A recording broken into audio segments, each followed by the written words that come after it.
tu estás a acompanhar a nossa jornada de leitura bíblica, eu quero te dar os parabéns, porque isto é uma meta que normalmente a maior parte das pessoas coloca no início do ano, mas nunca consegue cumprir. Aqui, nesta jornada, tu vais ter a possibilidade de não desistir. Ainda que um dia tu não consigas cumprir, ainda que haja momentos em que não estás a ser tão disciplinado, ainda assim a jornada não para e tu podes sempre entrar a qualquer momento. Neste momento nós já lemos o Evangelho de Mateus e já lemos também o Evangelho de Marcos. Vamos entrar agora para o Evangelho de Lucas. Se tu ainda não começaste, eu convido-te a entrar agora. A fé, ela vem pelo ouvir e o ouvir a palavra de Deus. E nós, para que nós possamos aumentar a nossa fé, nós precisamos de aumentar o nosso conhecimento, a nossa maturidade. No livro de Efésios, lá está bem claro quando diz que faz parte da nossa armadura a espada do Espírito. A espada do Espírito é a palavra de Deus. A batalha que tu podes estar a viver neste momento é uma batalha que ela começa na mente. É uma batalha espiritual, mas ela está na tua mente. E quanto mais tu estiveres cheio da palavra, mais tu vais estar forte a nível espiritual e tu mais vais ter fé para conseguir combater contra as flechas e os ataques do maligno. Amém? Quanto mais tu conheces as Escrituras, Jesus ele disse assim, vocês examinam as Escrituras e não percebem que elas testificam de mim. E ele também disse assim, vosso problema é não conhecerem as Escrituras e nem o poder de Deus. Então, conhecer as Escrituras, acima de tudo, é para que nós possamos conhecer realmente Deus, conhecer o poder de Deus, conhecer o amor de Deus por nós, saber aquilo que Ele fez por nós. Ainda que tu não entendas tudo no início, não desistas. É isso que eu te quero dizer. Eu te quero encorajar a não desistir. Amém? Olá! Hoje nós vamos ler o livro de Lucas, do capítulo 4 ao capítulo 6. Lucas, capítulo 4, a tentação de Jesus. Jesus, cheio do Espírito Santo, voltou do Rio Jordão e foi conduzido pelo Espírito no deserto, onde foi tentado pelo diabo durante 40 dias. Não comeu nada durante todo este tempo e teve fome. Então o diabo lhe disse: se você é o Filho de Deus, ordene que esta pedra se transforme em pão. Jesus, porém, respondeu: as Escrituras dizem, uma pessoa não vive só de pão. Então, o diabo o levou a um lugar alto num momento e lhe mostrou todos os reinos do mundo. Eu lhe darei a glória destes reinos e autoridade sobre eles, pois são meus e posso dá-los a quem eu quiser. Disse o diabo: eu lhe darei tudo se me adorar. Jesus respondeu: as Escrituras dizem, adore o Senhor seu Deus e sirva somente a Ele. Então o diabo o levou a Jerusalém até o ponto mais alto do templo e disse: se você é o Filho de Deus, salte daqui, pois as Escrituras dizem, ele ordenará a seus anjos que o protejam. Eles os sustentarão com as mãos para que não machuque o pé em alguma pedra. Jesus respondeu: as Escrituras dizem, não ponha à prova o Senhor, seu Deus. Quando o diabo terminou de tentar Jesus, deixou-o até que surgisse outra oportunidade. Então, Jesus, cheio do poder do Espírito, voltou para a Galileia. Relatos a seu respeito se espalharam rapidamente por toda a região. Ele ensinava nas sinagogas e todos o elogiavam. Quando Jesus chegou a Nazaré, cidade da sua infância, foi à sinagoga no sábado, como de costume, e se levantou para ler as Escrituras. Entregaram-lhe o livro do profeta Isaías, e ele o abriu e encontrou o lugar onde estava escrito: o Espírito do Senhor está sobre mim, pois ele me ungiu para trazer as boas novas aos pobres. Ele me enviou para anunciar que os cativos serão soltos, os cegos verão, os oprimidos serão libertos, e que é chegado o tempo do favor do Senhor. Jesus fechou o livro, devolveu-o ao assistente e sentou-se. Todos na sinagoga o olhavam atentamente. Então ele começou a dizer: Hoje se cumpriram as Escrituras que vocês acabaram de ouvir. Todos falavam bem dele e estavam admirados com as palavras de graça que saíam dos seus lábios. Contudo, perguntavam: Não é esse o filho de José? Então ele disse: Sem dúvida, vocês citarão para mim o ditado: Médico, cure a si mesmo. Ou seja, faça aqui, em sua cidade, o mesmo que fez em Cafarnaum. Eu, porém, lhes digo a verdade: nenhum profeta é aceito em sua própria cidade. Por certo, havia muitas viúvas necessitadas em Israel no tempo de Elias, quando o céu se fechou por 3 anos e meio e uma fome terrível devastou a terra. E, no entanto, Elias não foi enviado a nenhuma delas, mas sim a uma estrangeira, uma viúva de Sarepta, na região de Sidom. E havia muitos leprosos em Israel no tempo do profeta Eliseu, mas o único que ele curou foi Naamã, o sírio. Quando ouviram isso, aqueles que estavam na sinagoga ficaram furiosos, levantaram-se e expulsaram Jesus da cidade e o arrastaram até a beira do monte sobre o qual a cidade tinha sido construída. Pretendiam empurrá-lo precipício abaixo, mas ele passou por entre a multidão e seguiu seu caminho. Jesus expulsa um espírito impuro. Então Jesus foi a Cafarnaum, uma cidade na Galileia, onde ensinava nas sinagogas aos sábados. Ali também o povo ficou admirado com o seu ensino, pois ele falava com autoridade. Certa ocasião, estando ele na sinagoga, um homem possuído por um demônio, um espírito impuro, gritou: Porque vem nos importunar, Jesus de Nazaré? Veio para nos destruir. Sei quem é você, o Santo de Deus. Jesus o repreendeu, dizendo: Cale-se, saia deste homem.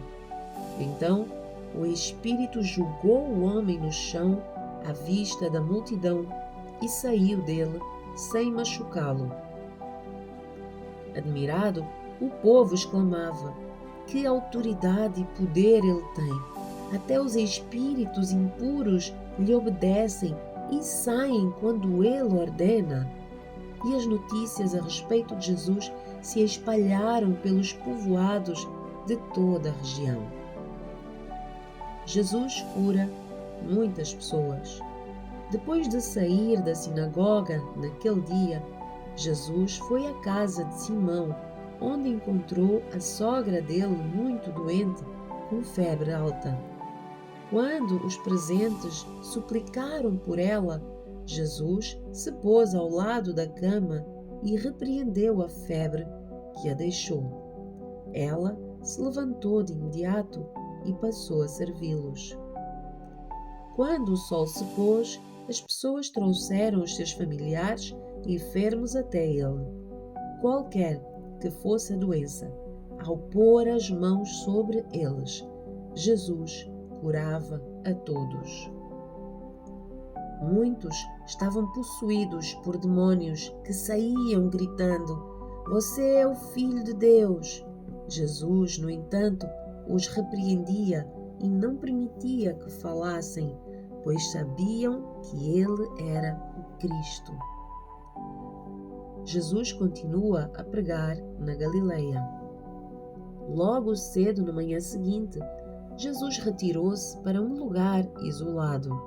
As multidões o procuravam por toda a parte e, quando finalmente o encontraram, suplicaram que não as deixasse. Ele, porém, disse: preciso de anunciar as boas novas do reino de Deus também em outras cidades, pois para isso eu fui enviado. E continuou a anunciar a sua mensagem nas sinagogas da Judeia. Lucas, capítulo 5. Os primeiros discípulos. Estando Jesus à beira do lago de Genezaré, grandes multidões se apertavam em volta dele para ouvir a palavra de Deus. Ele notou que, junto à praia, havia 2 barcos vazios, deixados por pescadores que lavavam as suas redes. Entrou num dos barcos e pediu a Simão, o seu dono, que o afastasse um pouco da praia. Então, sentou-se no barco e dali ensinou as multidões. Quando terminou de falar, disse a Simão: agora vá para onde é mais fundo e lancem as redes para pescar. Simão respondeu: Mestre, trabalhamos duro a noite toda e não pegamos nada. Mas, por ser o Senhor quem nos pede, eu vou lançar as redes novamente.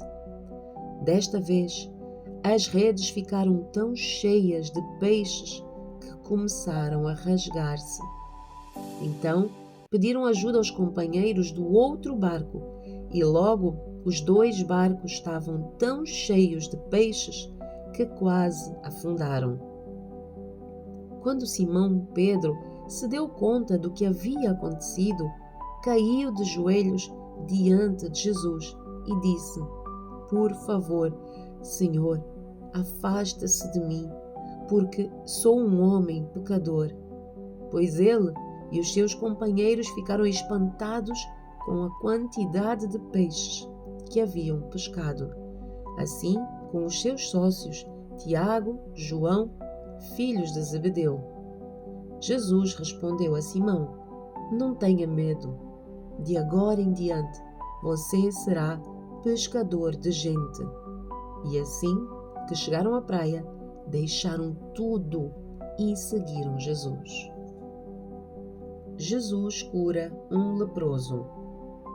Num povoado, Jesus encontrou um homem coberto de lepra. Quando o homem viu Jesus, prostrou-se com o rosto em terra e suplicou para ser curado, dizendo: se o Senhor quiser, pode-me curar e me deixar limpo. Jesus estendeu a mão e o tocou. Eu quero, respondeu. Seja curado e fique limpo.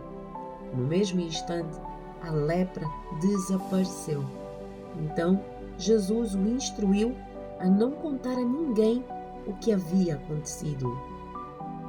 Vá e apresente-se ao sacerdote para que ele o examine, ordenou. Leve a oferta que a lei de Moisés exige pela sua purificação. Isso servirá como testemunho. Mas as notícias a seu respeito se espalhavam ainda mais e grandes multidões vinham para ouvi-lo e para serem curadas das suas enfermidades.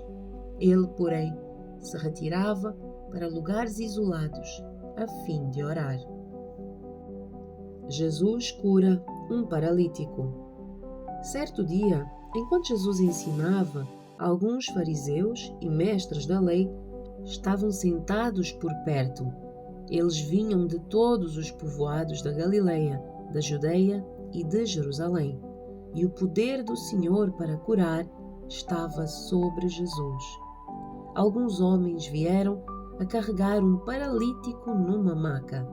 Tentaram levá-lo para dentro da casa até Jesus, mas não conseguiram por causa da multidão. Então, subiram ao topo da casa e removeram uma parte do teto. Em seguida, baixaram o paralítico na maca até o meio da multidão, bem na frente dele. Ao ver a fé que eles tinham, Jesus disse ao paralítico: Homem, os seus pecados estão perdoados.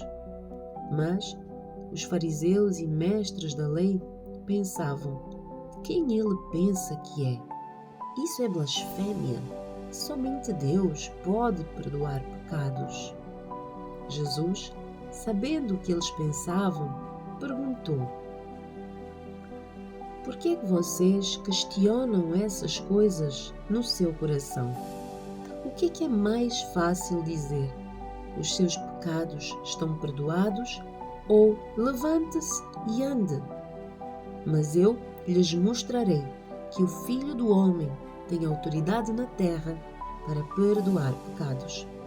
Então disse ao paralítico: Levante-se, pegue a sua maca e vá para casa. De imediato, à vista de todos, o homem se levantou, pegou a sua maca e foi para casa louvando a Deus. Todos ficaram muito admirados e cheios de temor, louvaram a Deus, exclamando: Hoje vimos coisas maravilhosas. Jesus chama Levi.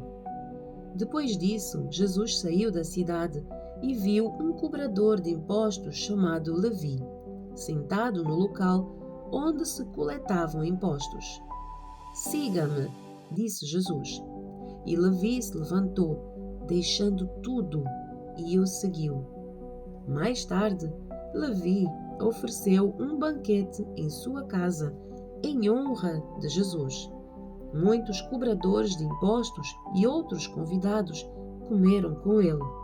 Mas os fariseus e mestres da lei se queixaram aos discípulos: Por que é que vocês comem e bebem com cobradores de impostos e pecadores? Jesus lhes respondeu: As pessoas saudáveis não precisam de médico, mas sim os doentes. Não vim para chamar os justos, mas sim os pecadores, para que se arrependam. Discussão sobre o jejum. Algumas pessoas disseram a Jesus: Os discípulos de João Batista jejuam e oram com frequência, e os discípulos dos fariseus também. Por que é que os seus vivem a comer e a beber? Jesus respondeu: Por acaso os convidados de um casamento jejuam enquanto festejam com o noivo? Um dia, porém, o noivo lhes será tirado, e então jejuarão.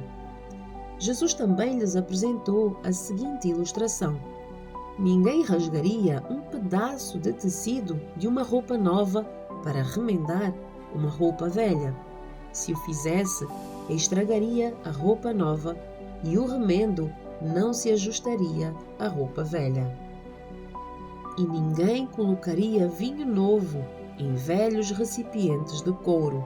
Os recipientes velhos se arrebentariam, deixando vazar o vinho e estragando o recipiente. Vinho novo deve ser colocado em recipientes novos, e ninguém que bebe o vinho velho escolhe beber o vinho novo, pois diz: o vinho velho é melhor. Lucas, capítulo 6. Discussão sobre o sábado. Num sábado, enquanto Jesus caminhava pelos campos de cereal, os seus discípulos colheram espigas, removeram a casca com as mãos e comeram os grãos. Alguns fariseus lhes disseram: Por que é que vocês desobedecem à lei colhendo cereal no sábado? Jesus respondeu: Vocês não leram nas Escrituras o que fez Davi quando ele e os seus companheiros tiveram fome?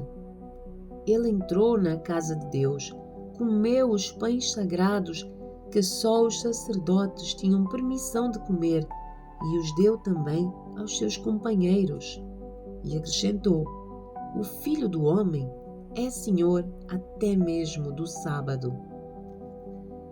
Jesus cura no sábado. Em outro sábado, enquanto Jesus ensinava na sinagoga, estava ali um homem cuja mão direita era deformada. Os mestres da lei e os fariseus observavam Jesus atentamente. Se ele curasse aquele homem, eles o acusariam, pois era sábado. Jesus, porém, sabia o que planeavam e disse ao homem com a mão deformada: Venha e fique aqui, diante de todos. E o homem foi à frente. Então Jesus lhe disse: Tenho uma pergunta para vocês. O que é que a lei permite fazer no sábado? O bem ou o mal? Salvar uma vida ou destruí-la? Depois, olhando para cada um ao redor, disse ao homem: Estenda a mão. O homem estendeu a mão e ela foi restaurada. Com isso, os inimigos de Jesus ficaram furiosos e começaram a discutir o que fazer contra ele. Jesus escolhe os 12 apóstolos. Certo dia, pouco depois, Jesus subiu a um monte para orar e passou a noite orando a Deus. Quando amanheceu, reuniu os seus discípulos e escolheu 12 para serem apóstolos. Estes são os seus nomes: Simão, a quem ele chamou Pedro; André, irmão de Simão; Tiago; João; Filipe; Bartolomeu; Mateus; Tomé; Tiago, filho de Alfeu; Simão, apelidado de Zelote; Judas, filho de Tiago; Judas Iscariotes, que se tornou o traidor. Multidões seguem Jesus. Quando Jesus e os seus discípulos desceram do monte, pararam numa região plana e ampla.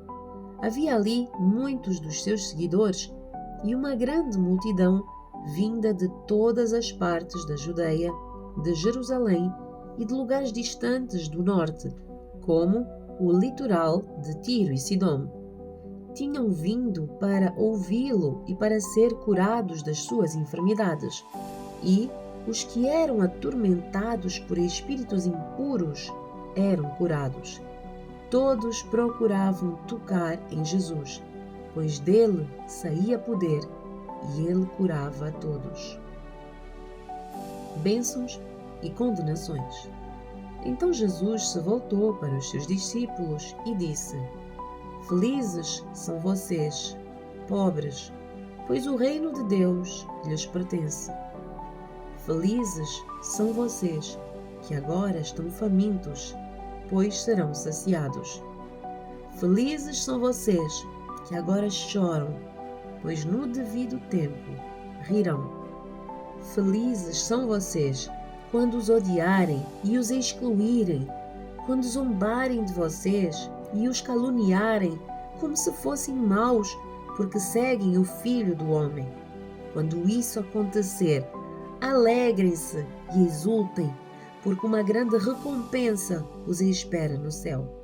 E lembrem-se de que os antepassados deles trataram os profetas da mesma forma. Que aflição espera vocês, ricos, pois já receberam a sua consolação.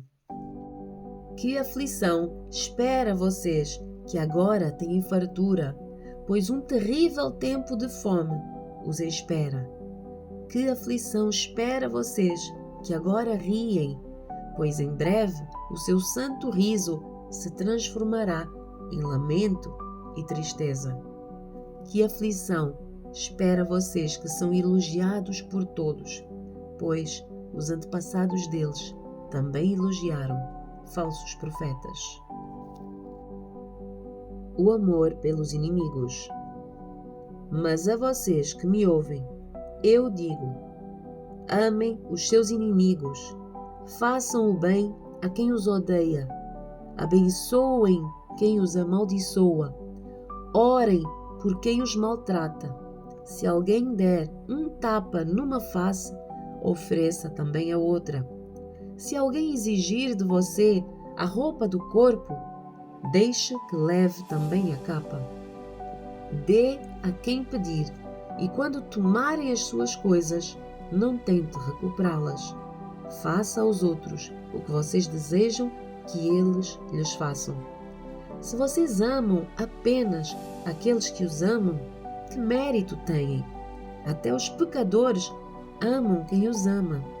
E se vocês fazem o bem apenas aos que fazem o bem a vocês, que mérito têm?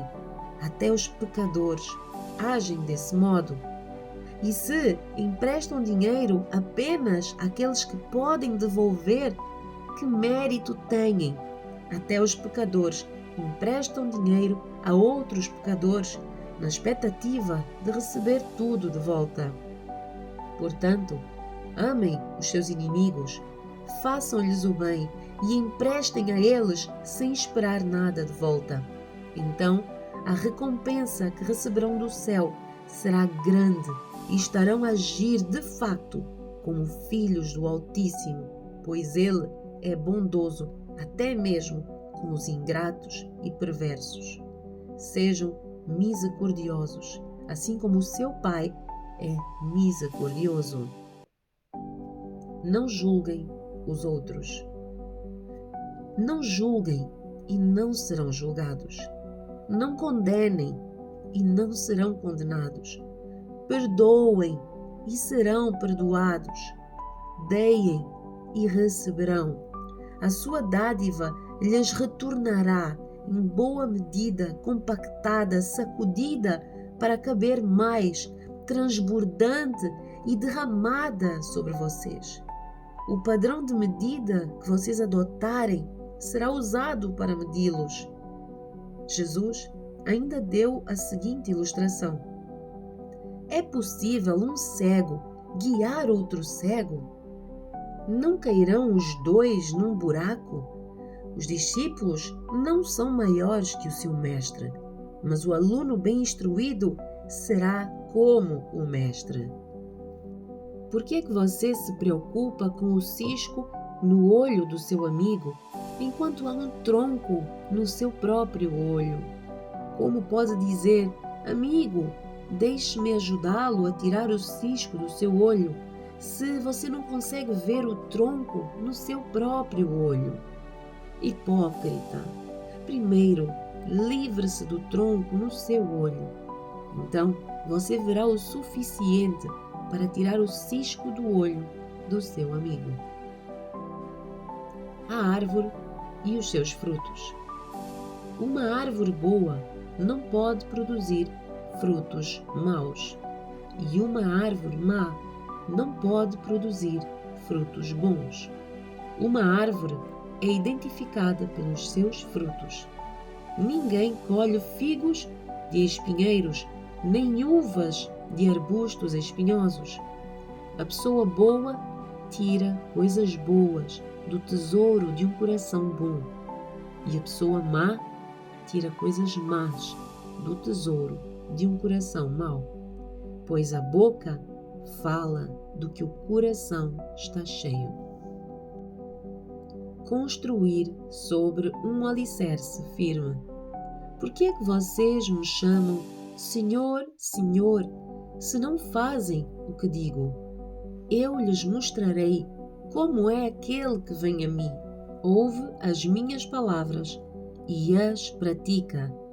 Ele é como a pessoa que está a construir uma casa e que cava fundo e coloca os alicerces em rocha firme.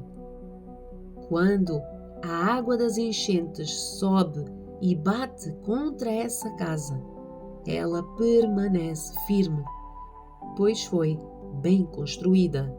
Mas quem ouve e não obedece é como a pessoa que constrói uma casa sobre o chão, sem alicerces. Quando a água bater nessa casa, ela cairá, deixando uma pilha de ruínas.